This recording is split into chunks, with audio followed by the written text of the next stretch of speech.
Nasihat dari Ustadz Adi Hidayat. Jadi sebetulnya saat Allah meminta kita ibadah, itu ingin memudahkan hidup kita, membuat kita lebih tenang. Makanya saat kita diminta zikir, itu gambaran paling pentingnya, kata Allah, supaya hatimu tenang. Fir'aun yang mengaku Tuhan, hobi bunuh orang, kata-katanya kasar, suka eksekusi, masih diberikan hidayah untuk berubah. Anda bukan Fir'aun. Anda tidak pernah mengaku Tuhan. Anda tidak pernah punya hobi bunuh orang. Kesalahan Anda tidak sebanyak Fir'aun. Kalau Fir'aun saja diberikan jalan untuk berubah, apalagi Anda. Pasti Allah bisikan dalam jiwa Anda, ada saatnya untuk berubah. Hidayah bukan hanya diberikan untuk orang yang tidak beriman saja, tapi Allah berikan hidayah kepada orang yang beriman juga untuk menguatkan imannya. Jadi kalau Anda hijrah, itu jangan diharap dapat dunia duluan. Yang Anda dapatkan kadang-kadang kegelisahan dulu, capek dulu. Nanti dari semua itu Allah akan limpahkan kenikmatan yang lebih baik dari sebelumnya. Tugas khalifah memang tidak sederhana. Ia memiliki kewajiban untuk menegakkan nilai-nilai Rabbaniyah di muka bumi, sekaligus mengisi hidupnya dengan ibadah yang menjadi tujuan penciptanya. Sebagai insan yang dicipta untuk beribadah, manusia dewasa memiliki kewajiban untuk menyembah Sang Pencipta secara total, yang ia sempurnakan sepenuh jiwa dan raga hingga masa purna bakti. Bila dalam sholat saja kita belum mampu memahami, apalagi menghayati bacaan dan gerakannya, maka jangan pernah bermimpi untuk meraih kekhusyuan dalam sholat yang seiring kita elu-elukan.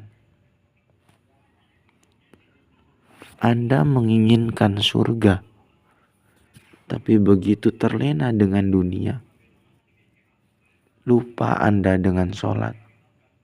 Bahkan mohon maaf, jangankan sunnah, yang fardu, wajib pun kadang terlambat. Mari kita introspeksi diri masing-masing.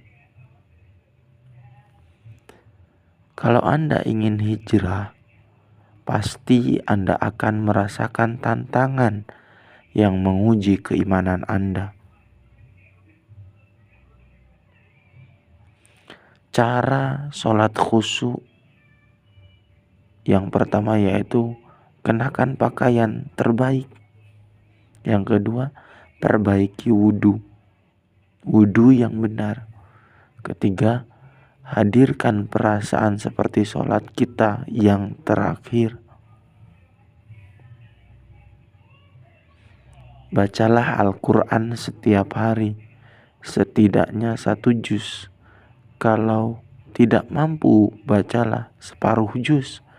Kalau tidak mampu, bacalah sehelai atau muka surat. Kalau tidak mampu juga, bacalah 1 ayat.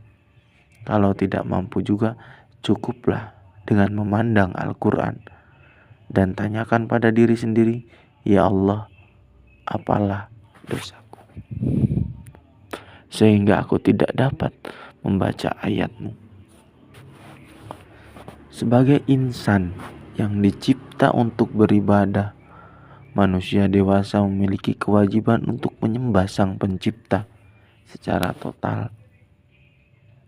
Dunia kita sudah jelas, yang belum jelas adalah akhirat kita. Sudahkah kita menyiapkan bekal untuk pulang menghadap kepadanya? Yang harus kita ingat juga disadari bahwa seluruh rizki yang kita miliki sejatinya adalah bekal untuk menyukseskan misi kita sebagai khalifah dalam mewujudkan tujuan ibadah, bukan untuk berfoya-foya, apalagi bersombong ria. Karena suatu saat kita akan ditanya mengenai rizki yang kita punya, dari mana kita dapatkan, bagaimana kita peroleh, dan kemana kita alokasikan.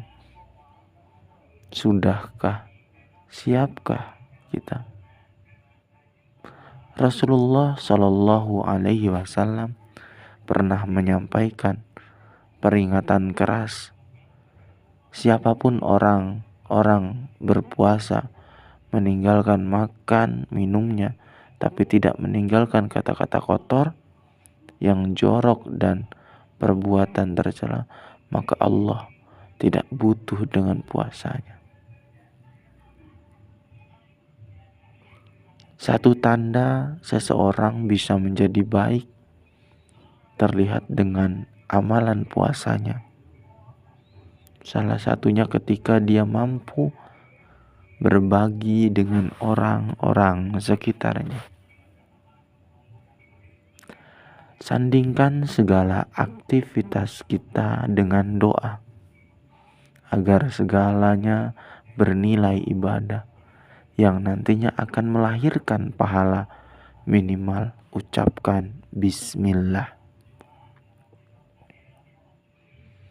Jangan sampai ada satu helai pakaian pun pernah Anda gunakan tapi belum pernah Anda pakai untuk beribadah.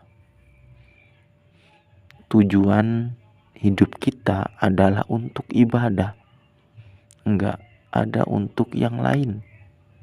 Makan untuk ibadah, minum untuk ibadah, bekerja untuk ibadah, tidur untuk ibadah, dan segalanya itu untuk ibadah. Kenapa sholat kita dibikin wajib? Jadi dibikin wajib itu bukan untuk membebankan kita, tapi memaksa agar hadir kebahagiaan di dalam hidup kita. Allah ingin memudahkan hidup kita, ingin kita bahagia. Ketika Anda mendapatkan kenikmatan hijrah, maka tergambar dalam benak Anda yang pertama akan ada kelapangan dalam diri. Makanya mohon maaf apabila ada yang mengajak berhijrah, lalu dalam proses hijrah tersebut tidak memberikan ketenangan dalam jiwa, berarti ada sesuatu yang tidak tepat dengan hijrahnya. Di antara hikmah sholat sunnah fajar, qobliyah subuh adalah menundukkan pandangan kita terhadap dunia.